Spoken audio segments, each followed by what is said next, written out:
Welcome dear students in ASC Starter. Now I am teaching you second lesson of geography. I would speak in Hindi because this is a book of Hindi medium. Now listen carefully. The chapter name is Bharat का भौतिक स्वरूप। कि मतलब जो भारत है ना वो दिखने में कैसा है। मतलब कहने का ये है कि भारत पर मैदानी भाग भी है, पहाड़ी भाग भी है, पठारी भाग भी है। हम पूरे भारत की स्थिति के बारे में जानेंगे। ठीक है, भारत में उत्तरी जो मैदान है, ठीक है, उसके बारे में हम जानेंगे। हम इसमें जो द्वीप है, पता ना द्वीप किसे कहते हैं, आइलैंड को कहते हैं, जिसके चारों ओर पानी होता है। ठीक है, और जिसके तीनों ओर पानी होता है उसे उपमहाद्वीप कहा जाता है। ठीक है, जिसके चारों ओर पानी होता है उसको हम क्या बोलते हैं, द्वीप मतलब आइलैंड कहते हैं। सबको पता है भारत में आइलैंड अंडमान निकोबार द्वीप आइलैंड है ना, ऐसे हमारे पास जो है वो लक्षद्वीप आइलैंड है ना। तो हम इसके बारे में सब जानेंगे। हमें जानेंगे कि जो प्लेटें होती हैं वो कौन कौन सी होती हैं। अब जो दो प्लेटें आपस में दूसरे के पास में आती है तो उसको क्या कहते हैं, जब दूर चली जाती है तो उसको क्या कहते हैं, और जब ऐसे खिसक जाती है तो उसको क्या कहते हैं, ये हम सब जानेंगे इस चैप्टर के अंदर।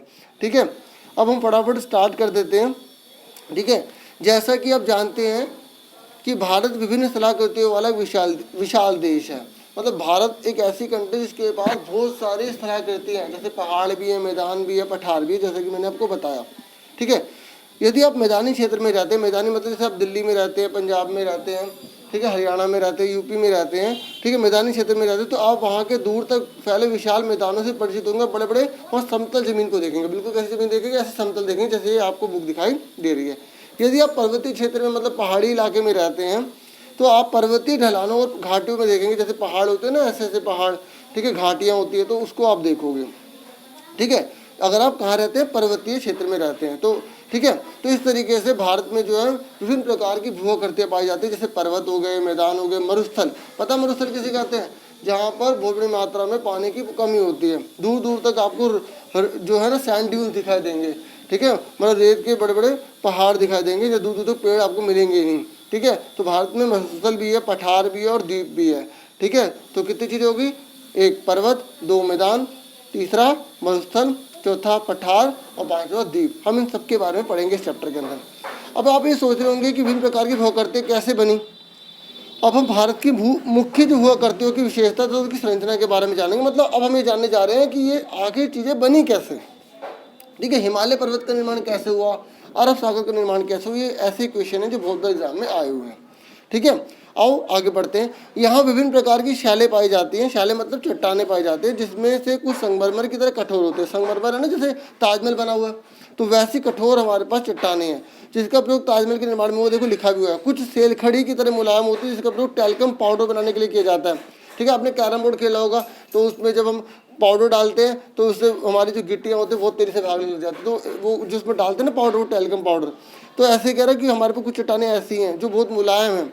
ठीक है, और जो बहुत कठोर है संगमरमर की तरह। एक स्थान से दूसरे स्थान पर मिट्टी के रंगों में विभिन्नता भी पाई जाती है। पता है हमारे देश में जो है विभिन्न प्रकार की मिट्टी भी पाई जाती है। ठीक है, जैसे मुख्य रूप से जो मिट्टी है 6 प्रकार की होती है, लाल मिट्टी, काली मिट्टी, लेटराइट मिट्टी, मरुस्थलीय मिट्टी, पर्वतीय मिट्टी। ठीक है, तो ये सब मिट्टी हैं। तो इस तरीके से हम इस चैप्टर में तो नहीं जानेंगे, 10th क्लास में हम मिट्टियों के बारे में बहुत अच्छे डिटेल में पढ़ेंगे। सिर्फ इसमें बता रहा है कि विभिन्न प्रकार की मिट्टियाँ भी होती हैं। ठीक है, जो शैलों से बनी होती हैं। क्या आपने कभी इन विविधताओं के कारणों के बारे में सोचा है? कभी आपने सोचा है कि ऐसा क्यों है, इतने विभिन्न प्रकार की मिट्टियाँ, विभिन्न प्रकार की चट्टानें और विभिन्न प्रकार के जो पहाड़ हैं, मैदान हैं, ठीक है, अलग अलग प्रकार की स्थलाकृतियाँ क्यों हैं? इनमें से अधिकतर विविधता शैलों के निर्माण में विभिन्नता के कारण होते हैं। मतलब इन सब का आंसर क्या है कि शैलों का जो निर्माण होता है वो अलग अलग तरीके से होता है, जिसकी वजह से अलग अलग प्रकार की मिट्टी, अलग अलग प्रकार की स्थलाकृतियाँ हमें प्राप्त होती हैं। तो अगर आपसे पूछ लें कि विभिन्न प्रकार की स्थलाकृतियाँ होने के क्या कारण है, तो बोलो कि शैलों का जो निर्माण होता है उसमें विभिन्नता होती है। मतलब शैलों का जो निर्माण है वो अलग अलग तरीके से होता है, तो इसलिए जो है स्थलाकृतियाँ भी अलग अलग होती हैं। ठीक है, अब आप आगे सुनो। भारत आपको पता है एक विशाल भूभाग है। पता ना, हमने फर्स्ट चैप्टर में पढ़ा था कि भारत का क्षेत्रफल कितना, 32.8 लाख वर्ग किलोमीटर है ना, 32.8 लाख वर्ग किलोमीटर है। तो इसका निर्माण विभिन्न भूगर्भीय कालों के दौरान हुआ। मतलब बहुत समय में परिवर्तन के अनुसार इसका निर्माण होता चला गया, जिसने इसके उच्चावचों को प्रभावित किया। भूगर्भीय निर्माणों के अतिरिक्त कई अन्य प्रक्रियाओं जैसे अपक्षय होना, अपर्दन होना, निक्षेपण होना, ठीक है, अनेक प्रकार की इस प्रकार के परिवर्तन होते रहे, जिसकी वजह से क्या हुआ, भारत में अनेक प्रकार की चीज़ों का निर्माण होता चला गया। ठीक है, ठीक है। अपर्दन का मतलब ये होता है जैसे ये मिट्टी है, अगर ये मिट्टी किसी की चीज़ के ऊपर पड़ी है, उसके ऊपर ऊपर हट जाती है तो उसे क्या बोलते हैं, अपर्दन कहते हैं। ठीक है, इन सब के बारे में, टर्म के बारे में भी हम आगे डिटेल में पढ़ेंगे। ठीक है, अब सुनो फटाफट आगे। कुछ प्रमाणों पर आधारित सिद्धांतों की सहायता से भूगर्भ शास्त्रियों ने इन भौतिक आकृतियों के निर्माण की व्याख्या करने की कोशिश की है। मतलब जो बड़े बड़े जो भूगर्भ शास्त्रीय जो जमीन के बारे में अध्ययन करते हो, तो उन्होंने काफ़ी इसके बारे में बताया कि इसका निर्माण कैसे हुआ है, तो उन्होंने कोशिश करी है। ठीक है, एग्जैक्ट तो कोई नहीं बता सकता, उस समय कोई पैदा थोड़ी थे वो। ठीक है, रिसर्च करने के बेस पर उन्होंने बहुत सारी चीज़ें हमें बताई है। इस तरह का एक सर्वमान्य सिद्धांत प्लेट विवर्तनिक का सिद्धांत है। देखो आपसे पूछेगा प्लेट विवर्तनिक का सिद्धांत किसे कहते हैं, तो इसका मतलब ये जो भूगर्भ शास्त्री उन्होंने बताया है कि पृथ्वी की जो ऊपरी प्रॉपर्टी है ना, पृथ्वी की जो ऊपरी परत है, ठीक है, आपको पता ना पृथ्वी के जो 3 भाग होते हैं, प्रॉपर्टी, मैंटल और क्रोड, है ना। तो इस तरीके से वो बता रहा है कि जो पृथ्वी की जो ऊपरी जो परत है जिसे प्रॉपर्टी कहा जाता है, वो 7 बड़ी एवं कुछ छोटी प्लेटों से बनी है। 7 बड़ी प्लेटें हैं, बाकी कुछ छोटी मोटी प्लेटें हैं। ठीक है, इनके हिलने से भूकंप वगैरह आते हैं। प्लेटों की गति के कारण प्लेटों के अंदर एवं ऊपर की ओर स्थित महाद्वीपीय शैलों में दबाव उत्पन्न होता है। देखो इन प्लेटों के अंदर या ऊपर अगर गति में परिवर्तन होता है तो महाद्वीपीय जो शैल है उनमें दबाव मतलब प्रेशर उत्पन्न होता है। इसके परिणाम स्वरूप वलन होता है, भ्रंशीकरण होता है तथा ज्वालामुखीय क्रियाएं होती हैं। सामान्य तौर पर इन प्लेटों की गतियों को देखो 3 प्रकार की गति है। देखो अगर एक प्लेट दूसरी प्लेट के पास में अगर आती है तो उसको अभिसारी कहते हैं। अगर एक प्लेट दूसरी प्लेट के दूर चली जाती है तो उसे अपसारी कहते हैं। और अगर एक प्लेट दूसरी प्लेट के इधर ऐसे खिसक जाती है तो उसको क्या बोलते हैं, रूपांतरण परिसीमा कहते हैं। ठीक है, वो ये चीज़ बता रखा है। ठीक है, तीनों वर्गों में विभाजित किया गया है। कुछ प्लेटें एक दूसरे के करीब आती है, अभी मैंने आपको बताया, और अभिसारित परिसीमा का निर्माण करती है, जबकि कुछ प्लेट एक दूसरे से दूर जाते हैं जो और अपसारित परिसीमा का निर्माण करते हैं। मैंने अभी आपको पिक्चर के थ्रू बता भी दिया। और जब 2 प्लेट एक दूसरे के करीब आती हैं तब या तो वे टकराकर टूट जाती हैं। देखो जब 2 प्लेट एक दूसरे के करीब आएंगी ना तो या तो वो टकरा के टूट जाएंगी या एक प्लेट फिसल कर दूसरी प्लेट के नीचे आ जाएगी। जैसे ये 2 प्लेटें हैं, ये आपस में अगर टकराएंगी तो या तो क्या होगा, टूट जाएंगी। ठीक है, या क्या होगा, एक दूसरे के नीचे चली जाएगी, या ये इसके नीचे चली गई या हो सकता है ये इसके नीचे चली जाए। इस तरीके से ऊपर उठता रहेगा। इसी प्रकार से हिमालय पर्वत का निर्माण हुआ बच्चों। ठीक है, एक प्लेट दूसरी प्लेट के नीचे चली गई जिसकी वजह से हिमालय पर्वत का निर्माण हो गया। ठीक है, इसके बारे में अभी हम पूरे डिटेल में पढ़ेंगे। ठीक है, अगर अभी बताऊंगा तो फिर ज़्यादा उसमें टाइम निकल जाएगा। सुनो, कभी कभी एक दूसरे के साथ क्षैतिज दिशा में भी गति करती है और रूपांतरण परिसीमा का निर्माण करते हैं। क्षैतिज में ऐसे गति करते हैं तो रूपांतरण का निर्माण करते हैं। इन प्लेटों में लाखों वर्षों से हो रही गति के कारण महाद्वीपों की स्थिति तथा आकार, देखो ये नहीं कि 1-2 दिन की बात हो, लाखों वर्षों से इनमें परिवर्तन होता रहता है और इसकी वजह से महाद्वीप की स्थिति और आकार में परिवर्तन आ जाता है। इसलिए अलग अलग प्रकार की भू आकृतियाँ होती हैं बच्चों। ठीक है, इसलिए भारत में पहाड़ भी हैं, मैदान भी हैं, द्वीप भी हैं। सुन रहे हो, भारत की वर्तमान स्थलाकृति का विकास भी इसी प्रकार की गतियों से प्रभावित हुआ है। ठीक है, और आगे सुनो, ये कह रहा है विश्व के अधिकतर ज्वालामुखी पता ना किसे कहते हैं, जो वोल्केनोज होते हैं। ठीक है, वो एकदम फट जाते हैं, उसमें से पूरी मैग्मा निकलता है, लावा निकलता है, तो वो ज्वालामुखी है ना। तो भूकंप संभावित क्षेत्र प्लेटों के किनारे पर स्थित है, लेकिन कुछ प्लेटों के अंदर भी पाए जाते हैं। ठीक है, जो भूकंप है ना वो जहाँ किनारा है वहाँ पर होते हैं और कभी कभी कुछ प्लेटों के अंदर भी भूकंप आने के चांस होते हैं। अब सुनो ध्यान से, अब आप पढ़ोगे हिमालय पर्वत के बारे में सारा कुछ। ठीक है, ध्यान सुनना। सबसे प्राचीन भूभाग, मतलब जो वैज्ञानिकों ने जो खोज करी है उनके अनुसार सबसे प्राचीन जो भूभाग है वो गोंडवाना भूमि का हिस्सा था। किसका था? गोंडवाना भूमि का हिस्सा था। गोंडवाना भूभाग के विशाल क्षेत्र में भारत, देखो जो गोंडवाना भूभाग है ना, गोंडवाना सबसे प्राचीन जो जमीन है ना उसका एक हिस्सा था गोंडवाना। कौन था? गोंडवाना। और इस गोंडवाना में कौन आता था? भारत, ऑस्ट्रेलिया, दक्षिण अफ्रीका, दक्षिण अमेरिका तथा अंटार्कटिक के क्षेत्र शामिल थे। सुन रहे हो, गोंडवाना में कौन कौन शामिल थे? भारत, ऑस्ट्रेलिया, दक्षिण अफ्रीका, दक्षिण अमेरिका और अंटार्कटिका। देखो याद करने के तरीके से भाव से बी बना लेना। ठीक है, ऑस्ट्रेलिया से ए बना लेना, दक्षिण से डी बना लेना और इसको भी डी बना लेना और इसको क्या बना लेना? ए। तो इस तरीके से इसको आप जोड़ोगे तो आपका एक क्या बन जाएगा? निमोनिक टर्म बन जाएगा। इससे आपको लर्न अच्छे से हो जाएगा। ऐसे याद करने के तरीके बनाया करो। समन्वयी धाराओं ने भूपट्टी को अनेक टुकड़ों में विभाजित कर दिया। ठीक है, मतलब अनेक प्रकार के उसमें चेंज आते रहे, जिसकी वजह से जो ज़मीन थी उसके अंदर टुकड़े हो गए, मतलब जो गोंडवाना का जो हिस्सा था उसमें बहुत ज़्यादा क्या हो गए, टुकड़े हो गए। और इस प्रकार भारत ऑस्ट्रेलिया की प्लेट गोंडवाना भूमि से अलग होने के बाद, देखो भारत ऑस्ट्रेलिया की, मैंने क्या कहा था कि जो गोंडवाना उसका हिस्सा था भारत और ऑस्ट्रेलिया था, तो भारत और ऑस्ट्रेलिया की एक पूरी जो प्लेट है ना वो गोंडवाना भूमि से अलग हो गई, मतलब भारत भी अलग हो ऑस्ट्रेलिया भी अलग हो, तो पूरे के पूरे गोंडवाना से अलग हो गए। होने के बाद उत्तर दिशा की ओर प्रभावित होने, मतलब जो उत्तर दिशा है उसमें जाने लग गए। कहाँ जाने लग गए? उत्तर दिशा में जाने लग गए। और उत्तर दिशा की ओर प्रभाव के परिणामस्वरूप ये प्लेट अपने से अधिक विशाल प्लेट यूरेशियन प्लेट से टकरा गई। किससे टकरा गई? यूरेशियन प्लेट से टकरा गई। ठीक है, एक गोंडवाना लैंड था ना, ऐसे यूरेशियन प्लेट थी, तो यूरेशियन प्लेट से ये जाके क्या हो गई? टकरा गई। इस टकराव के कारण दोनों प्लेटों के बीच स्थित टैटिस जो सागर हुआ करता था, समुद्र हुआ करता था, भू अभिनीति के अवसादी चट्टानों वलित होकर हिमालय एवं पश्चिम एशिया के पर्वत श्रृंखला के रूप में विकसित हो गया। हमारे हिमालय पर्वत का निर्माण हो गया। समझ में? दोबारा से समझ लो। देखो जो इंडो ऑस्ट्रेलियन जो प्लेट है, मतलब भारतीय ऑस्ट्रेलियन जो प्लेट है, वो यूरेशियन प्लेट से जाकर टकरा गई। ठीक है, और जब वो टकरा गई तो इस तरीके से ये एक प्लेट दूसरे प्लेट के ऊपर जाती गई और इस तरीके से हिमालय पर्वत का पूरा निर्माण हो गया। और वहाँ पर जो खाली जगह थी ना, जो पूरी खाली जगह, वो पूरा सागर था, टैटिस सागर। कौन सा था? टैटिस सागर। अब उसका सारा पानी जो है ना, जब एक चीज़ ऐसे जाएगी तो पानी नीचे बह के जाएगा ना, तो जब पानी नीचे जाके गया तो वहाँ पर अरब सागर का निर्माण हो गया। किसका निर्माण हो गया? अरब सागर को। तो आपसे अरब सागर के बारे में पूछेगा तो आपको ये बता देना। देखो, टैटिस के हिमालय के रूप में ऊपर उठने तथा प्रायद्वीपीय पठार के ऊपरी किनारे के नीचे धंसने के परिणामस्वरूप एक बहुत बड़ी द्रोणी का निर्माण हुआ। और समय के साथ साथ ये बेसिन उत्तर के पर्वतों एवं दक्षिण के प्रायद्वीपीय पठारों में बहने वाली नदियों के अवसादी निक्षेपों द्वारा धीरे धीरे भर गया।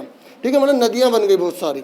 और इस प्रकार जलोढ़ निक्षेपों से निर्मित एक विशुद्ध समतल भूभाग भारत के उत्तरी मैदान के रूप में विकसित होगा। और एक हिस्सा ऐसा बन गया जो बिल्कुल समतल से हमने उत्तरी मैदान नाम दे दिया। मतलब अलग अलग भारत के क्षेत्र बनने लगे। एक तो पहाड़ बन गया जहाँ बहुत ज़्यादा ऊंचाई पर चला गया, एक जगह पूरी समतल भूमि बन गई।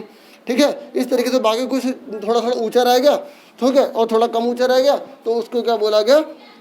क्या बोलेगा? पठार। देखो ये क्या होता है? मैदान। अगर बिल्कुल स्ट्रेट है ना, और बिल्कुल ऐसे जो हो जाते हैं वो हो जाते हैं पहाड़, और जो ऐसे होते हैं ना, ऐसे, इनको कहा जाता है पठार। क्या कहा जाता है? पठार कहा जाता है। देखो यहाँ पर 7 प्लेट जो है पूरी शो की गई है, ध्यान से देखो। ये यूरेशियन प्लेट है, क्योंकि पूरी धरती गोल होती है ना, तो आप मत सोचना कि यूरेशियन प्लेट यहाँ पर भी है, यहाँ पर भी है। तो पूरा जब गोल करोगे तो इसके साथ ही तो अटैच होगा। ठीक है, एक उत्तरी अमेरिकन प्लेट है, आपको प्लेट सारी याद होनी चाहिए। प्रशांत महासागर प्लेट है, दक्षिण अमेरिकी प्लेट है, ठीक है, अफ्रीकी प्लेट है, मैप में भरने को इंडो ऑस्ट्रेलियन प्लेट है। ठीक है, ठीक है, इस तरीके से। और ये कोई प्रशांत महासागर प्लेट यहाँ भी क्यों? क्योंकि मैंने आपको बता दिया गोल पूरी पृथ्वी होती है, तो इसलिए अब जब पूरी गोल चीज़ को आप खोल के ऐसे दिखाओगे तो फिर आपको दोनों तरफ आ जाएगा ना वो, अगर आधा हिस्सा दोनों तरफ पड़ेगा तो। ठीक है, तो इस तरीके से सारी प्लेट अच्छे से लर्न कर लेना। ठीक है, और आपको उम्मीद करूँगा अच्छे समझ में आएगा किस तरीके से Indo Australian plate Eurasian plate से टकराई और हिमालय पर्वत का ये निर्माण हो गया, पूरी श्रृंखला बन गई। ठीक है, इस तरीके से आपको मैंने बता दिया टैटिस सागर ने किस प्रकार से नदियों के बहुत सारे रूप बन गए, और यहाँ पर जो है अरब सागर का भी निर्माण हो गया। ठीक है, अब आगे सुनो। भारत की भूमि बहुत अधिक भौतिक विभिन्नताओं को दर्शाती है, मतलब अनेक प्रकार की भौतिक, मतलब जैसे देख सकते हैं। तो भारत की जो भूमि है वो बहुत सी अलग अलग चीज़ों को हमें दिखती हैं। भूगर्भीय तौर पर प्रायद्वीपीय पठार पृथ्वी की सतह पर प्राचीनतम भाग है। मतलब अगर जो वैज्ञानिक कहते हैं कि जो प्रायद्वीपीय पठार होता है ना, वो धरती का सबसे पुराना भाग है। ठीक है, इसे भूमि का एक बहुत ही स्थिर भाग माना जाता है, परंतु हाल के भूकंपों ने इसे गलत साबित कर दिया। मतलब पहले वैज्ञानिक मानते थे कि प्रायद्वीपीय भाग सबसे स्थिर है, मतलब उसमें कभी हिलेगा नहीं, जैसे हिल रहा है ना तो ऐसे कभी हिलेगा नहीं। लेकिन अब उस पर भी भूकंप आने लग गए, तो वैज्ञानिकों की बहुत सारी बात वो गलत हो गई। ठीक है, तो ये लिखा, परंतु हाल के भूकंपों ने इसे गलत साबित कर दिया। हिमालय एवं उत्तरी मैदान हाल में बनी स्थलाकृतियाँ हैं। ये कह रहा देखो, हिमालय और जो उत्तरी मैदान अभी भी बने हैं, मतलब अभी कुछ करोड़ साल हुए हैं।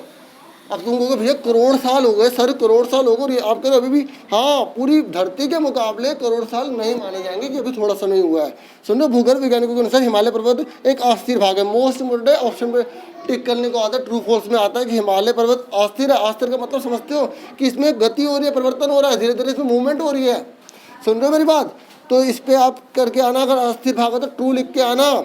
ठीक है, हिमालय की पूरी पर्वत श्रृंखला का युवा स्थलाकृति को दर्शाती है। ये भी लाइन बहुत बार आई हुई है कि हिमालय को हम युवा स्थलाकृति कहेंगे, मतलब जवान कहेंगे। हाँ, आप ये कहना मत कहना कि अभी करोड़ों साल हो गए, पुराना होगा, बुढ़ा हो गया होगा। नहीं भाई नहीं, जवान है।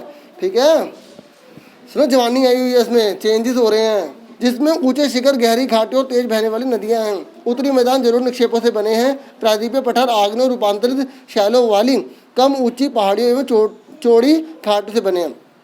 आपको पता ना चट्टानों को और 3 भागों में भी बांटा जाता है, ठीक है। कौन कौन सी चट्टानें होती हैं, ठीक है, कौन कौन सी? आग्नेय चट्टान, अवसादी चट्टान, कायांत चट्टान। आग्नेय जो मैग्मा जो लावा होता है ना, ज्वालामुखी जो फटता है उसके निर्माण से जो बनती है वो आग्नेय चट्टानें होती हैं, ठीक है। और रूपांतरित मतलब कायांतरित जो होती है, जो अवसादी और आग्नेय दोनों से मिलकर बनी होती हैं, ठीक है। अब अवसादी किसे कहते हैं? जो नदी द्वारा लाए गए जो मिट्टी, बालू, कंकड़, पत्थर वगैरह होते हैं ना, वो जब एक जगह जमा हो जाते हैं तो उससे किसका निर्माण होता है? अवसादी का। और आग्नेय और अवसादी जब जमीन के अंदर पड़ जाती है, उसमें तापमान पड़ता है, जलवायु में बहुत ज़्यादा परिवर्तन होता है, प्रेशर पड़ता है, तो उससे कौन सी चट्टान बन जाती है? रूपांतरित बन जाती है, कायांतरित बन जाती है, इंग्लिश में मेटामॉर्फिक कहते हैं, ठीक है। चलो बच्चों अब आगे सुनो। देखो जो मैप में पामीर की ग्रंथि आता ही आता है, एग्जाम में क्वेश्चन है, कराकोरम आता है, इसे केटू बोला जाता है, ठीक है, केटू याद रखना, ठीक है, कराकोरम, ठीक है। ये अच्छे से आप लर्न कर लेना। जो जो मैप में ये चीज़ें आती है, सुलेमान श्रेणी। और देखो आपसे पूछेगा कि अभी आगे हम पढ़ेंगे, वैसे थोड़ा सा बता देता हूँ। सिंधु नदी की 5 सहायक नदियाँ कौन सी हैं? ये जो सिंधु नदी है ना, ठीक है, सिंधु नदी की 5 सहायक नदियाँ कौन सी हैं? तो 5 सहायक नदियाँ हैं सतलुज, रावी, व्यास, चिनाब, झेलम। कौन सी हैं? सतलुज, रावी, झेलम, ठीक है, व्यास और चिनाब, ये 2 नदियाँ और हैं, ठीक है। इस तरीके से टोटल 5 सहायक नदियाँ आगे पूरा डिटेल में दे रखा है, हम आगे अच्छे से पढ़ेंगे, ठीक है। अब और ये गारो, खासी, जयंतिया, इसको तो आप कभी मत छोड़ना। ये पहाड़ियों तो एग्जाम में हर बार क्वेश्चन आती ही आता है, गारो, खासी और जयंतिया का, ठीक है। और ये नागा पर्वत, ठीक है। मतलब कहने का है कि मैप में एक एक चीज़ आपको अच्छे से याद करनी है कि अन्नपूर्णा कहाँ पर है, नंदा देवी कहाँ पर है, एक एक चीज़ अच्छे से लर्न कर लेना, ठीक है। अगर आपको 100% मार्क्स लाने हैं और अगर आपको जॉब लेने की, गवर्नमेंट जॉब पाने के लिए कंपटीशन बहुत जा रहा है, और आप अभी से शुरुआत करो, एक एक टर्म अच्छे से लर्न कर लो कि कौन चीज़ कहाँ पर है, मैप एक एक अच्छे से कर लो। ये मैं सोचो कि पास होने के लिए अरे क्या जरूरी, छोड़ो पर 1-2 नंबर जाएंगे, नहीं बच्चों, 1-2 नंबर की वजह से आपकी कॉम्पिटिटिव जॉब है ना तो वो रह जाएगी। तो आज तैयारी आज से करो, तैयारी आज से, ठीक है। तो आगे सुनो भाई, मैंने आपको पहले बता दिया कि जो भारत का जो मुख्य जो भौगोलिक वितरण है उन्हें हम कितने भागों में बांट सकते हैं? 6 भागों में बांट सकते हैं। हिमालय पर्वत हो गया, उत्तरी मैदान हो गया, प्रायद्वीपीय पठार हो गया, मरुस्थल हो गया, तटीय मैदान हो गया। तटीय मैदान का मतलब पता है क्या होता है? जैसे ये जमीन है और ये इसके साथ में समुद्र टच हो रहा है, तो जो समुद्र के निकटवर्ती इलाके होते हैं उसे हम तटीय मैदान कहते हैं, ठीक है, जो तट के पास में है, ठीक है। अब हिमालय पर्वत के बारे में सुन लो कि हिमालय पर्वत की भारत की क्या खास बात है। देखो भारत की उत्तरी सीमा पर, ये देखो उत्तर है ना, ये पूरा उत्तर में क्या है? भारत के हिमालय है, क्या है? हिमालय है, ठीक है। और ये युवा है, मैंने आपको बता दिया था, वलित पर्वत कहते हैं ना। तो ये पर्वत श्रृंखला पश्चिम पूर्व दिशा में सिंधु से लेकर ब्रह्मपुत्र तक फैली हुई है। देखो सिंधु से लेकर ब्रह्मपुत्र तक पूरी फैल रखी हैं। ये कौन? हिमालय की जो श्रृंखलाएँ हैं, ठीक है। हिमालय विश्व की सबसे ऊँची पर्वत श्रेणी है। पूरे विश्व में किसी के पास हिमालय नहीं है, सबसे ऊँचा भारत के पास है, मतलब भारत के पास है पूरे विश्व में सबसे ऊँचा है, ठीक है। समझ में आ रही है मेरी बात? और इसकी सबसे ऊंची चोटी है पूरे विश्व की, कौन सी है? सबको पता होगा, माउंट एवरेस्ट है। कौन सी है? माउंट एवरेस्ट है। क्या वो भारत में नहीं? वो किसमें? नेपाल में है। किसमें है? नेपाल में। आओ आगे पढ़ते हैं। हिमालय विश्व की सबसे ऊंची पर्वत श्रेणी है। देखो अगर पूछेगा पर्वत श्रेणी सबसे ऊंची तो हिमालय है, ठीक है। श्रेणी पूछा, श्रेणी के अंदर सारे पर्वतों की श्रृंखला आ जाएगी। अगर खाली एक पर्वत पूछेगा तो आपको उसको बताओगे, माउंट एवरेस्ट के बारे में बताओगे। एक अत्यधिक असम अवरोधों में से एक है, ठीक है। मतलब अवरोध मतलब तो रुकावट पैदा करना, एक तरह से बहुत सी चीज़ों की रक्षा करता है एग्जाम में। अच्छा ये भी क्वेश्चन बहुत बार एग्जाम में आया है कि अगर हिमालय पर्वत ना होता तो जो सर्दी पड़ती तो दिल्ली पर क्या प्रभाव पड़ता? तो आप ये बोलोगे अगर हिमालय पर्वत ना होता तो जो सर्द हवाएं आती हैं, जो सर्दी के अंदर बहुत बड़ी बड़ी सर्द हवाएं होती है, हिमालय पर्वत में रोक देता। अगर वो नहीं होता हिमालय पर्वत तो पूरी दिल्ली तक बर्फ ही बर्फ गिर जाती। और भारत के जो उत्तरी मैदान है जिस पर इतनी बड़ी मात्रा में गेहूँ, चावल, अन्य प्रकार की फसलें उग पाती हैं, तो वो ना उग पाती और भारत को अन्य प्रकार की चीज़ों की कमी हो जाती, ठीक है। इसलिए हिमालय पर्वत हमारी बहुत बड़ी मात्रा में हमें रक्षा करता है। क्या करता है? रक्षा करता है। तो मोस्ट इम्पोर्टेंट क्वेश्चन था जो एग्जाम में आया वो भी आपको साथ साथ बताता चला जाऊँगा, क्योंकि आपको 100% लाने हैं, ठीक है। आगे सुनो बच्चों, 2400 किलोमीटर की लंबाई में फैले एक अर्धवृत्त का निर्माण करते हैं। ये जो जितने असम के जो अवरोध ये जा रहा है ना, तो 2400 किलोमीटर तक की लंबाई तक फैला हुआ एक आधा सर्कल बनाता है। क्या बनाता है? आधा सर्कल। इसकी चौड़ाई कश्मीर में 400 किलोमीटर, इसकी जो चौड़ाई है ना कश्मीर में 400 किलोमीटर और अरुणाचल प्रदेश में 150 किलोमीटर की हो जाती है। कितने की हो जाती है? 150 की या 400 की हो जाती है, ठीक है। देखो मैप यहाँ पे और अच्छे से दोबारा से इसने अच्छे से समझा रखा है कि शिवालिक की श्रेणी कौन सी है, काराकोरम का है, और कुन्नुन के श्रेणी के बारे में बता रखा है, हिंदू कुश के बारे में भी इन्हें पूरा बता रखा है, ठीक है। सुलेमान श्रेणी तो मैं आपको ऑलरेडी बता चुका हूँ, ठीक है। और आगे सुनो, पश्चिम भाग की अपेक्षा पूर्वी भाग की ऊंचाई में अधिक विविधता पाई जाती है। देखो ये कह रहा है पूर्वी भाग की, ये जो पूर्वी भाग है ना, इसमें ज़्यादा ऊंचाइयों में ज़्यादा वो है, चेंजेस है, मतलब बहुत ज़्यादा विविधता अन्य प्रकार की चीज़ें देखने को मिलेंगी। अपने पूरे देशांतरीय विस्तार के साथ हिमालय को 3 भागों में बांटा गया। देखो ये सबसे इम्पोर्टेंट क्वेश्चन है, हिमालय को भारत में जो है वो 3 भागों में बांटा गया है, ठीक है। एक वो है जो पूरा बर्फ से ढका हुआ है, ठीक है, समझ में, अभी उसको हिमाद्री कहते हैं। चलो पढ़ते हैं, फिर मैं अच्छे से आपको एक्सप्लेन होगा। सुनो, इन श्रृंखलाओं के बीच बहुत अधिक संख्या में घाटियाँ पाई जाती है। देखो ये जो जितने भी पहाड़ की जो श्रृंखलाएं हैं ना, उनमें घाटियाँ ना पता ना, जो गहराई होती है, तो वो सारी घाटियाँ पाई जाती हैं। तो सबसे उत्तरी भाग में स्थित श्रृंखला को महान या आंतरिक हिमालय हिमाद्री कहते हैं। देखो भारत में जो हिमालय उसको कितने भागों में बांटा गया, 3 भागों में बांटा गया। पहले वाले को क्या बोलते हैं, आंतरिक हिमालय या हिमाद्री कहते हैं। क्या कहते हैं, आंतरिक हिमालय या हिमाद्री कहते हैं। यह सबसे अधिक सतत श्रृंखला, मतलब सतत मतलब तो लगातार बढ़ती जा रही ऐसे, ठीक है। इसमें 6000 मीटर की औसत ऊंचाई वाले सर्वाधिक, मतलब इसमें ज़्यादा जो पहाड़ है वो 6000 मीटर की ऊंचाई वाले हैं, ठीक है। ये देखो इसी हिमाद्री में कौन कौन से जो है पहाड़ आते हैं, ठीक है। पहला है माउंट एवरेस्ट, नेपाल में है, 8848। ये मोस्ट इम्पोर्टेंट क्वेश्चन है, एग्जाम में बहुत बार आया हुआ कि माउंट एवरेस्ट जो है विश्व का सबसे ऊंचा पहाड़ है, पर्वत श्रृंखला है, तो उसकी ऊंचाई कितनी है, तो 8848 है, ठीक है। कंचनजुंगा जो है भारत में, अगर पूछेगा ना भारत की सबसे ऊंची पहाड़ी कौन सी है, तो कंचनजुंगा बताओगे। कई बच्चे नेपाल को का माउंट एवरेस्ट लिखाते हैं, तो गलत है। भारत की सबसे ऊंची पूछेगा तो कंचनजुंगा है, ठीक है। अगर भारत की पूछेगा तो कौन सी, कंचनजुंगा, और अगर विश्व की पूछेगा तो माउंट एवरेस्ट, ठीक है। देखो मैं आपको दिखा दूँ, कंचनजुंगा यहाँ पर है, एग्जाम में मैप में भरने को आता, बच्चे गलत भर देते हैं। चलो मैं आपको दिखा भी देता हूँ, यहाँ लिखा भी हुआ है, ये देखो, ये देख रहे हो कंचनजंगा लिखा हुआ है ना यहाँ पर, हाँ या ना, ये देखो ध्यान से, और यहाँ लिखा हुआ है एवरेस्ट लिखा है। तो ये दोनों मैप में भरने को आते, तो आप गलत नहीं करोगे, ओके, गलत नहीं करोगे, शुरू से ये सीखते चले जाओ, बाद में बहुत बेनिफिट होगा, ठीक है। बाद में बच्चे कहते हैं गवर्नमेंट जॉब नहीं मिल रही, क्योंकि नॉलेज ही नहीं शुरू से गाइड करी, बाद में फिर दिक्कत हो जाती है गाइड करने में, ठीक है। बाद में हार्डवर्क करना पड़ेगा, वो हार्डवर्क किसी और चीज़ में लगाओ। चलो आगे बढ़ते हैं, ये सारे आपको पढ़ लेना, अच्छे से लर्न कर लेना। महान हिमालय के वलय की प्राकृतिक असीमित, मतलब इतनी उसकी जो किस तरह से गोल गोल बनावट है ना, वो ठीक है, असममित है, मतलब ठीक है ना, तो असममित बोलते हैं, मतलब इतनी वैरायटी है ना, मतलब बहुत ज़्यादा। और हिमालय के इस भाग को क्रोड ग्रेनाइट का बना, देखो किसका बना हुआ है, क्रोड ग्रेनाइट का बना हुआ। आपसे पूछेगा जो हिमाद्री का जो हिस्सा है हिमालय का, किससे बना हुआ, ग्रेनाइट से बना हुआ है। यह श्रृंखला हमेशा बर्फ से ढकी रहती है, इसमें बहुत सी हिमानियों का प्रभाव होता है। हिमालय मतलब होता है बर्फ बह रही है, बाद में जाके वो पानी बन जाती है, क्योंकि टेम्परेचर जो वो बढ़ जाता है, ठीक है। और यही सारा पानी का सोर्स है, सुन रहे, यही हमें जीवन दायिनी है हमारे लिए। आगे सुनो, हिमाद्री के दक्षिण में स्थित श्रृंखला सबसे अधिक असम है एवं हिमाचल या निम्न हिमालय के नाम से जानी जाती है। सुन रहे हो, हिमाद्री के अगर दक्षिण में स्थित श्रृंखला सबसे अधिक कौन है, असम है, और एवं हिमालय या निम्न हिमालय के नाम से जाना जाता है। मतलब दूसरा कौन सा हो गया, निम्न हिमालय। कौन सा हो गया, निम्न हिमालय से हिमाचल कहते हैं, क्या कहते हैं, हिमाचल।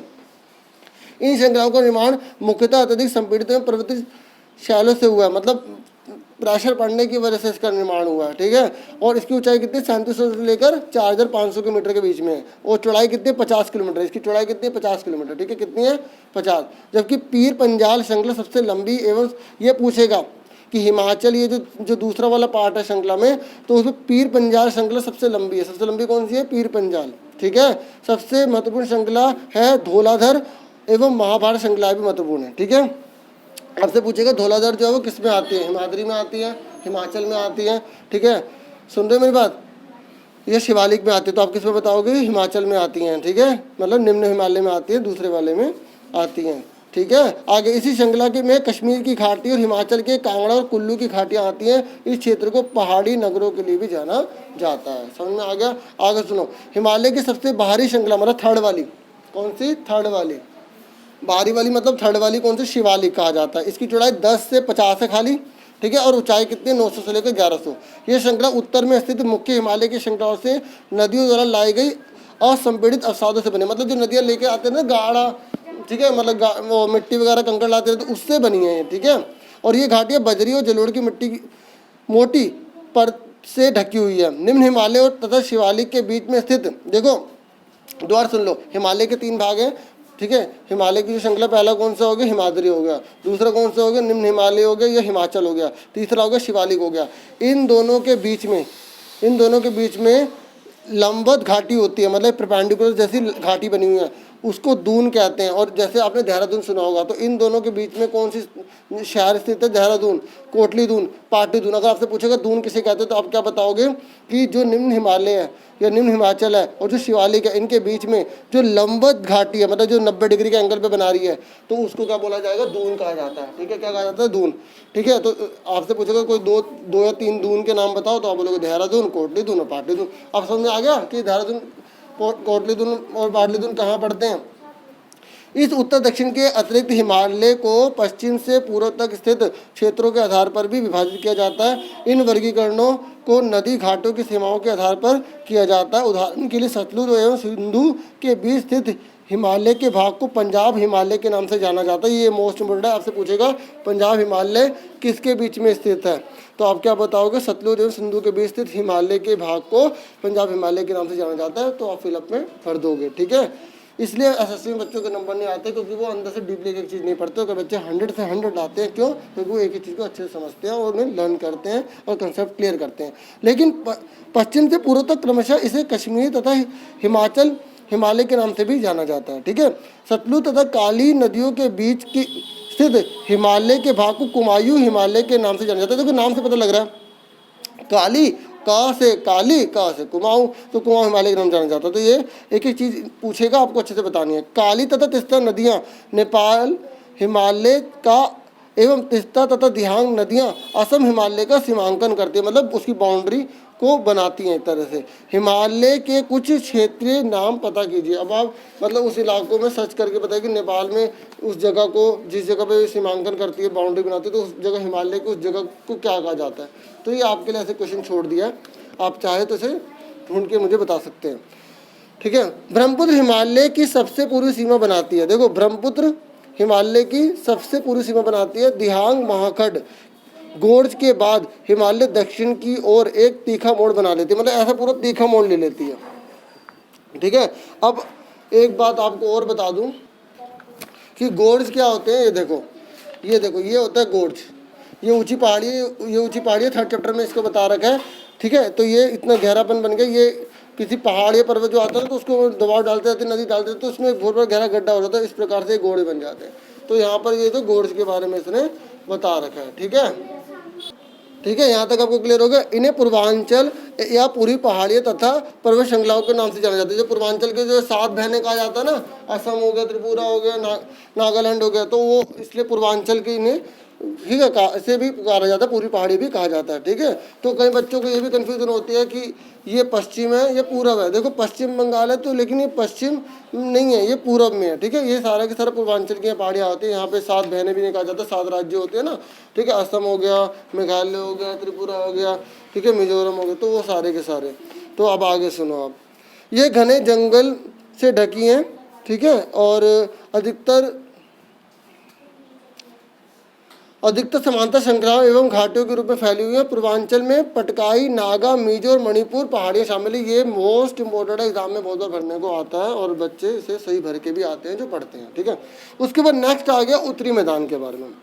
देखो उत्तरी मैदान में इसमें हम 3 नदियों के बारे में पढ़ेंगे, सिंधु, दूसरी गंगा, तीसरी ब्रह्मपुत्र, और इसकी सहायक नदियों के बारे में भी हम जानेंगे। यह मैदान जलोढ़ मृदा से बना होता है। जलोढ़ मिट्टी पता ना, 6 प्रकार की मिट्टी होती है। इसके बारे में एक्सप्लेनेशन हम 10th क्लास में पढ़ेंगे। अभी इतना रख लो, जलोढ़ मिट्टी होती है। जलोढ़ मिट्टी को, ठीक है, इसमें 2 प्रकार की मिट्टी होती है जलोढ़ मिट्टी के अंदर, एक खादर, एक बांगर। ये आपके में है, सुन लो। खादर वो मिट्टी होती है तो खा से खाना खाते हो, तो खाना ताज़ा खाओगे ना, तो खादर वो मिट्टी होती है जो नहीं होती है। ठीक है, नई जलोढ़ मिट्टी होती है। बांगर मतलब बांस हमारी, याद रख लो। बांगर जो पुरानी मिट्टी होती है। खादर अधिक उपजाऊ होती है, बांगर कम उपजाऊ होती है। ठीक है, उसके अंदर जो खादर होती है उसमें कंकड़, बालू, वो ऐसी चीज़ें कम होती है जो मतलब नुकसान करें, जबकि बांगर के अंदर बहुत ज़्यादा कंकड़ वगैरह होते हैं। ठीक है, जो अधिक उपजाऊपन को मना कर देते हैं, मतलब रोक देते हैं। ठीक है, मतलब इसे कम उपजाऊ बना देते हैं।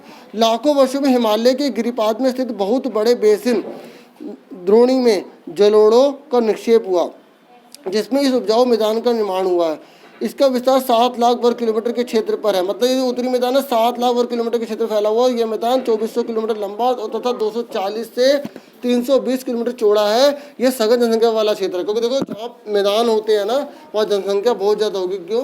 क्योंकि वहाँ पे नदियाँ आराम से मिल जा रही हैं, आपको पहाड़ नहीं है वहाँ पर, है ना, ऊँची ऊँची जगहों पर आपको बार उतरना चढ़ना नहीं पड़ रहा है। ठीक है, क्यों? देखो लिखा भी है कि उत्तरी मैदानों में जनसंख्या ज़्यादा क्यों होती है, ये आपसे पूछा भी जाएगा। बोलोगे मिट्टी का आवरण है, पर्याप्त पानी की उपलब्धता है, अनुकूल जलवायु है और कृषि भी आसानी से हो जाती है, इसलिए। उत्तरी पर्वतों में आने वाली नदियाँ निक्षेपण कार्य में लगी रहती हैं, और उत्तरी जब पहाड़ से जो आती है ना नदियाँ, तो निक्षेपण करते हैं, अपने साथ बहुत सारा कंकड़ बालू पत्थर वगैरह लेकर आ रहती है। और नदी के निचले भागों में ढाल कम होने के कारण नदी की गति कम हो जाती है। ठीक है, जब निचले भागों में आ जाएगी तो नदी, अब जब प्लेन जगह तो बहुत धीरे धीरे बहेगी ना, इस तरीके से। ठीक है, और जिसके परिणाम से नदी द्वीपों का निर्माण होता है, मतलब द्वीप नदी के द्वीप बन जाते हैं। जैसे नदी का द्वीप का मतलब जैसे नदी जा रही है तो ये जगह खाली ऊंची है तो खाली छूट गई, इधर पानी चला गया, इधर पानी चला गया, इधर, तो ये ऊंची जगह हो गई। क्या हो गई? ऊंची जगह हो गई, तो ये नदी द्वीप कहलाएंगे। द्वीप मतलब पता है इसके चारों ओर पानी होता है, तो ये इसमें बता रहा है। ठीक है, तो इस तरीके से इसमें तो आगे बढ़ते हैं जो जानने वाला है। देखो, उत्तरी मैदान को मोटे तौर पर 3 उपवर्गों में विभाजित किया गया, मतलब उत्तरी मैदान को 3 भागों में बांटा गया है। उत्तरी मैदान के पश्चिम भाग को पंजाब का मैदान कहा जाता है। ठीक है, सिंधु तथा इसकी सहायक नदियों के द्वारा बनाए गए इस मैदान का बहुत बड़ा भाग पाकिस्तान में स्थित है। देखो, पाकिस्तान के हिस्से में है बहुत बड़ा इलाका। ठीक है, और मैंने आपको बताया 3 भागों में बांटा जाता है। ठीक है, उत्तरी मैदान के जो पश्चिम भाग को पंजाब कहा जाता है, और पंजाब का बहुत बड़ा हिस्सा कहाँ है? पाकिस्तान में।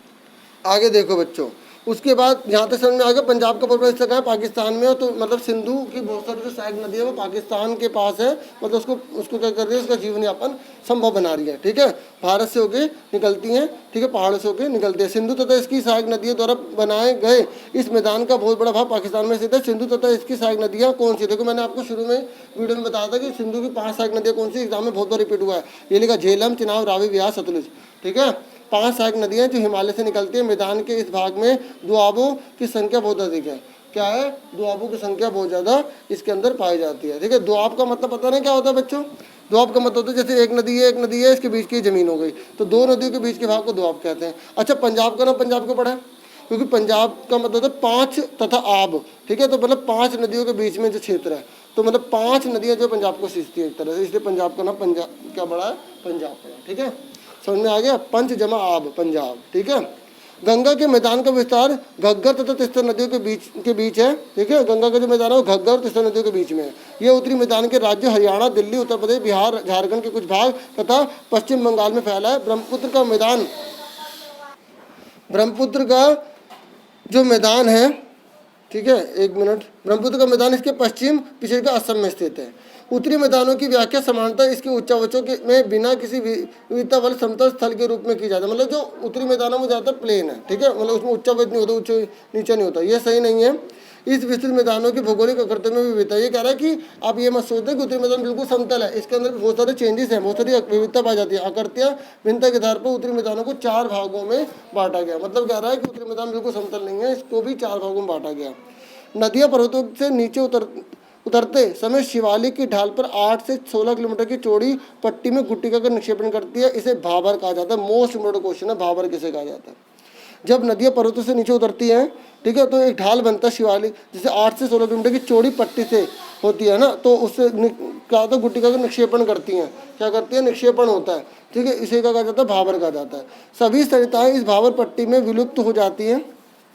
नदियाँ जो है विलुप्त हो जाती हैं और इस पट्टी के दक्षिण में ये सरिताएं एवं नदियाँ पुनः निकल जाती, फिर दोबारा से उसमें निकल जाती हैं। ठीक है, पहले ठीक है निक्षेपण हुआ, नदियाँ उसके अंदर चली गई, उसके बाद दोबारा से वो नदियों का निर्माण हो गया।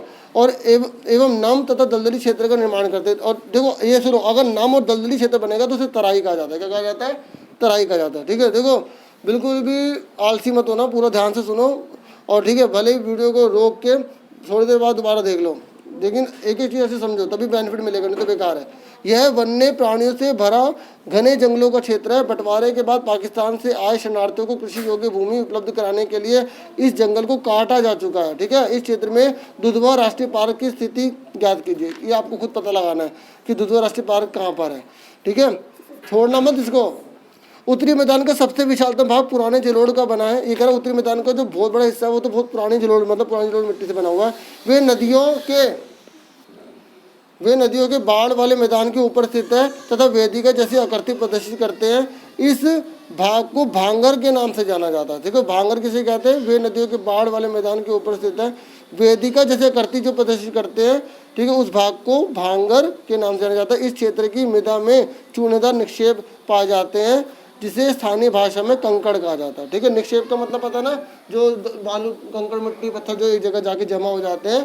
ठीक है, तो ये चूने, तो इसमें क्या होता है बच्चों?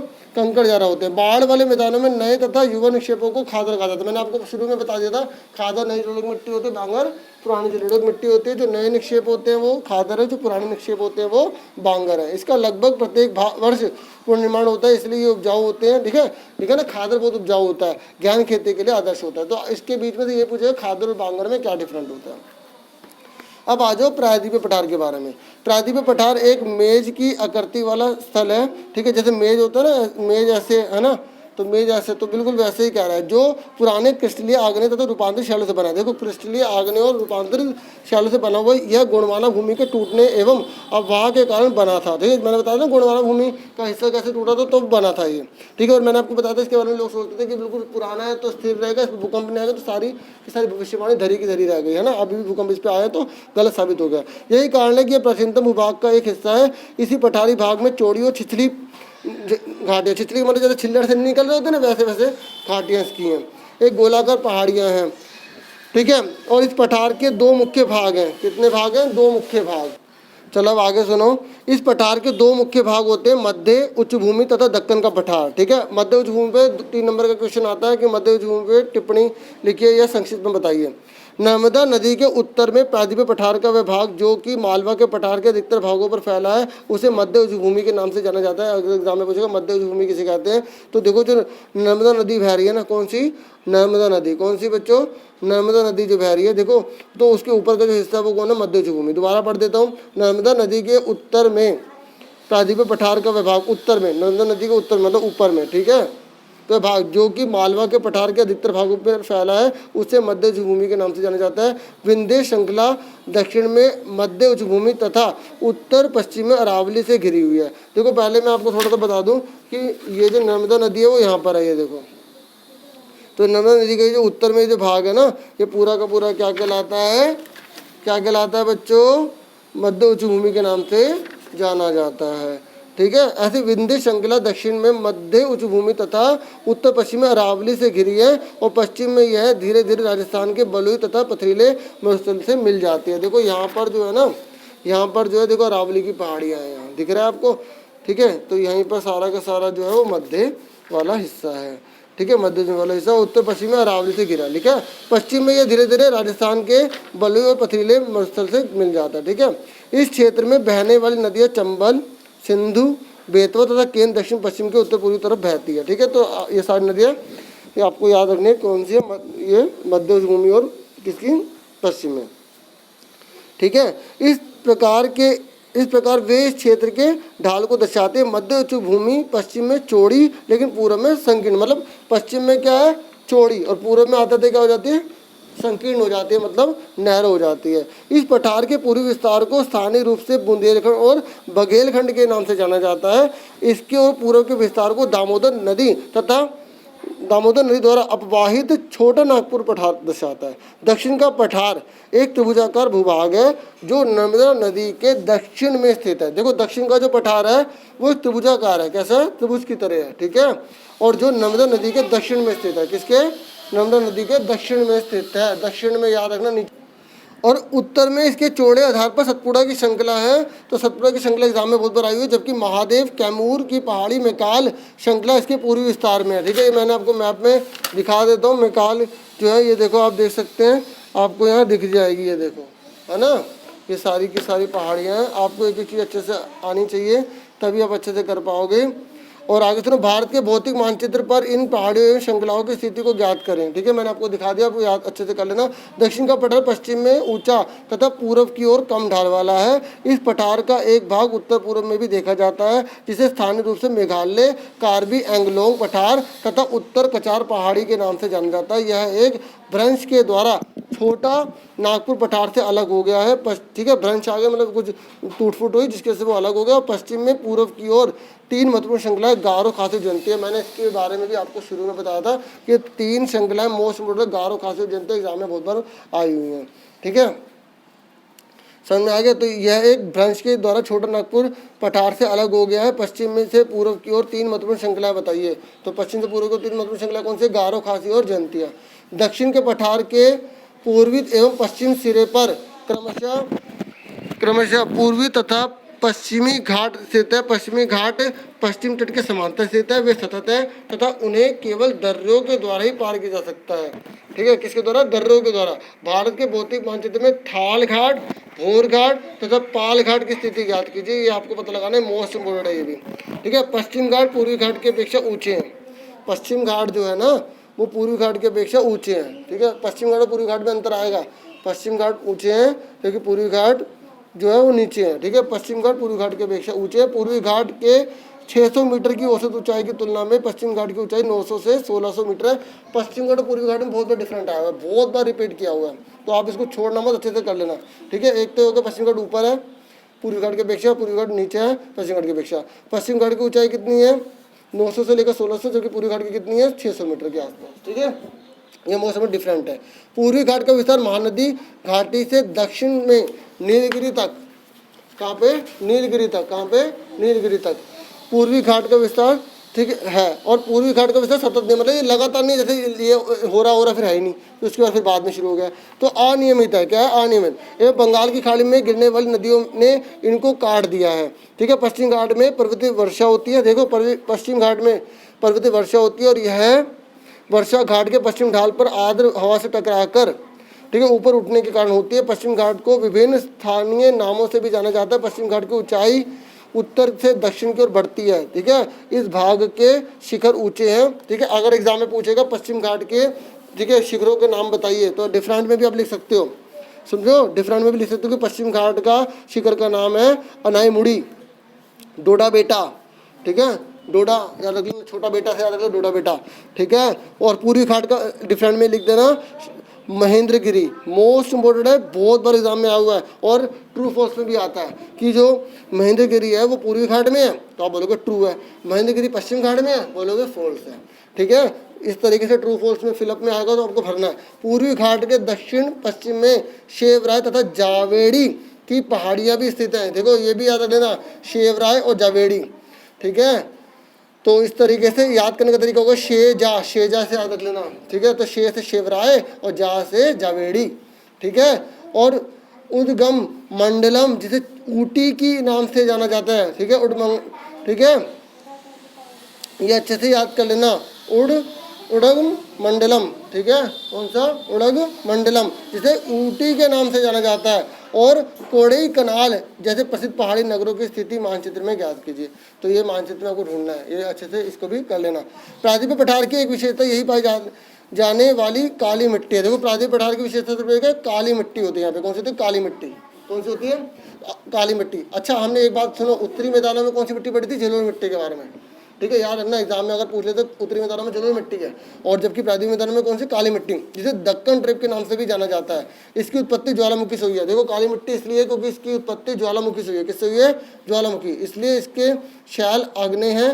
वास्तव में इन शैलों का समय के साथ अपर्दन हुआ है, ठीक है ना। अपर्दन का मतलब ना उठा के आगे ले जाना, ठीक है, आगे बह, जो ऊपरी परत, ये ऊपरी परत है, बह के ऐसे चली गई तो अपर्दन हो गया। क्या हो गया?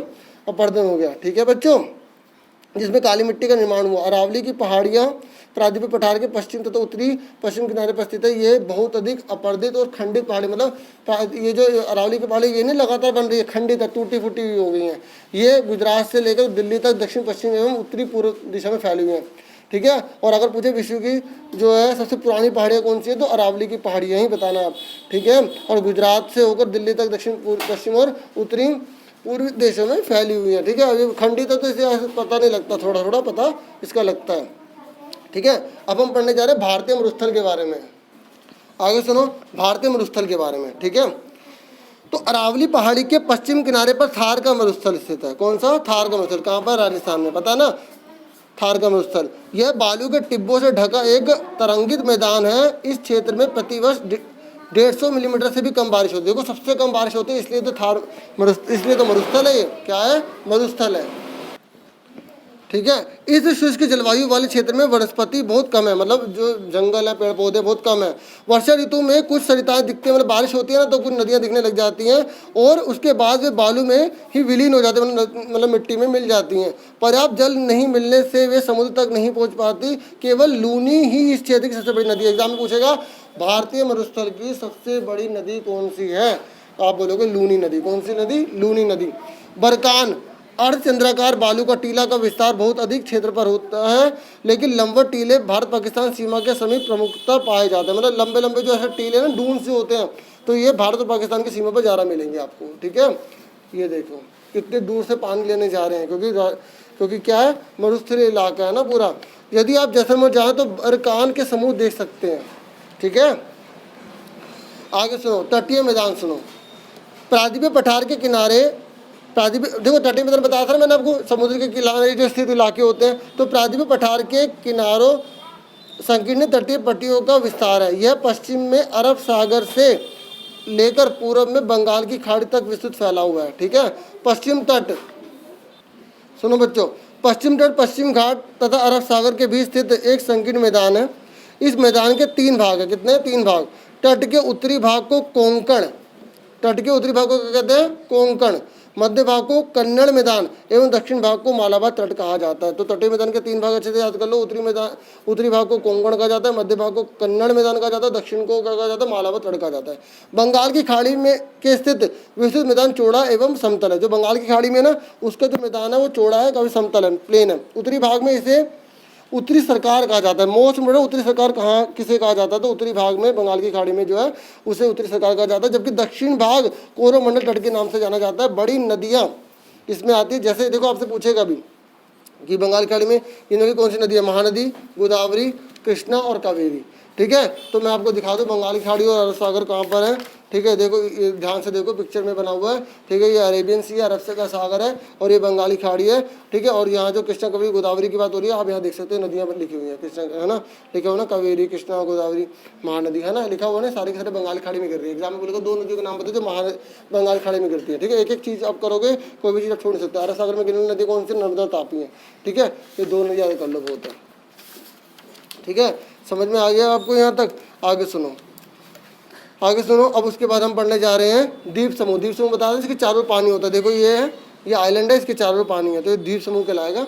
ठीक है, देखो आप पहले ही देख चुके हैं कि भारत का मुख्य स्थल भाग अत्यधिक विशाल है। भारत का जो क्षेत्र है बहुत बड़ा विशाल क्षेत्र है। इसके अतिरिक्त भारत में 2 द्वीपों का समूह भी है। क्या आप उन द्वीपों के समूह को बता सकते हो? समूह पता है क्यों कह रहे हैं? क्योंकि जैसे अंडमान निकोबार द्वीप समूह है ना, अंडमान निकोबार के अंदर बहुत सारे छोटे छोटे आइलैंड हैं, उनके अलग अलग नाम है, लेकिन हम पूरे को इकट्ठा बोल रहे हैं। क्या बोल रहे हैं? पूरे को इकट्ठा। जैसे दिल्ली को हम पूरे इकट्ठा बोल रहे हैं। दिल्ली के अंदर छोटी छोटी जगह है, रानी गार्डन, गीता कॉलोनी, शास्त्री नगर, मयूर विहार, ठीक है ना, पीतमगढ़, ठीक है, और भी बहुत सारी जगह हैं, है ना, नंद नगरी, जो भी है। तो इस तरीके से हम पूरे एक नाम ले रहे हैं ना, ऐसे ही हम पूरा जो द्वीप है ना उनका एक नाम ले रहे हैं। बाकी उसके अंदर भी बहुत सारे छोटे छोटे द्वीप होंगे। ठीक है, तो आओ द्वीप समूह के बारे में जानें। केरल के मालाबार तट के पास स्थित लक्षद्वीप की स्थिति को ज्ञात कीजिए। ठीक है, लक्षद्वीप आपको मैं दिखा देता हूँ। ठीक है, ये देखो आप एक ही बार मैप में आप फटाफट देख लीजिए। ठीक है, ये लक्षद्वीप समूह है पूरा, और यहाँ पर जो अंडमान निकोबार द्वीप समूह है, देखो कितने सारे छोटे छोटे आइलैंड है, इसे समूह बोल रहे हैं। ठीक है, समझ में आ गई? आगे हम पढ़ते हैं। ठीक है, देखो केरल के मालाबार तट के पास स्थित लक्षद्वीप की स्थिति को ज्ञात कीजिए। द्वीपों का यह समूह छोटे प्रवाल द्वीपों से बना है। मोस्ट इम्पोर्टेंट क्वेश्चन है कि जो लक्षद्वीप है ना वो किससे बना हुआ है? प्रवाल द्वीपों से बना है। पहले इनको लकाद्वीप, मिनिकॉय तथा एमिन द्वीप के नाम से जाना जाता था। पूछेगा एमिन द्वीप किसका नाम है? तो लक्षद्वीप का ही। 1973 में इसका नाम लक्षद्वीप रखा गया। देखो कब रखा गया? 1973 में रखा गया। और 32 वर्ग किलोमीटर के छोटे से क्षेत्र फैला हुआ, इसका एरिया कितना? 32 वर्ग किलोमीटर है। ठीक है, और कावरत्ती द्वीप लक्षद्वीप का प्रशासनिक मुख्यालय है। ठीक है, इसकी एक तरह से राजधानी कह लो आप। ठीक है, प्रशासनिक मुख्यालय। इस द्वीप समूह पर पादप और जंतु के बहुत से प्रकार पाए जाते हैं। पिटली द्वीप, यहाँ मनुष्य का निवास नहीं। देखो पिटली द्वीप, मैंने कहा था ना बहुत सारे इसके अंदर द्वीप होते हैं, तो पिटली द्वीप ऐसा है जहाँ पर मनुष्य बिल्कुल नहीं रहता। यहाँ वहाँ एक पक्षी अभ्यारण्य, मतलब पक्षियों के रहने के लिए बड़ी अच्छी जगह बना रखी है। अब बंगाल की खाड़ी में आ जाओ। ठीक है, उत्तर से दक्षिण की तरफ फैले द्वीपों की श्रृंखला की ओर ध्यान दीजिए।